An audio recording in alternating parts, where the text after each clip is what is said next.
Kena hantar duit Yoya Nam tu mula kepada orang botol kalulah buat salah macam ni sasai.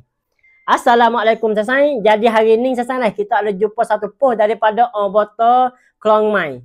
Ampa yak rancang Wat Patani sasai dia istihar kata lagu ni sasai dia kata ประกาศ บ้านไหนที่สวมรอยบ้านเลขที่บ้านเพื่อนแล้วได้เงินแล้วโทรหาไม่ยอมรับสายจบงานนี้เจอกันที่โรงพักนะคะ Kita buat pemain mudah-mudah sasai mana hok long tabian tu umur dia tak ada li. Tapi dia ambil nama umur orang lain, mari buh jadi nama umur dia tu. Jatuh dia boleh duit milai buku tu sasai. Lepas pada tu dia cek jumpa, botol cek jumpa kata kita tu buat rupa macam tu, jadi salah dengan kod ken hok dia tu. Salah dengan undang-undang hok dia tu. Dia nak panggil duit mula. Duit kita boleh tu kena hantar duit pada botol mula.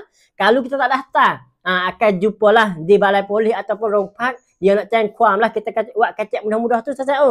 Jadi kita nak bagi tahu pada sasai lagu ni sasai mana buat rupa macam ni kita tarik mula, takut-takutnya jadi masalah kita masa depan sasai. Jadi buat rupa macam ni tak ada betul dengan kod ken hak dia letak sasai. Nanti kod ken mula-mula tu takut-takutnya nak berubah tu, dia nak wis semua tu. Hak tu kita tengok apa ni kod ken hak masa akan datang sasai. Jadi hak dia tak lelah ni sasai. Tak boleh buat macam tu, salah dengan undang-undang dia sasai.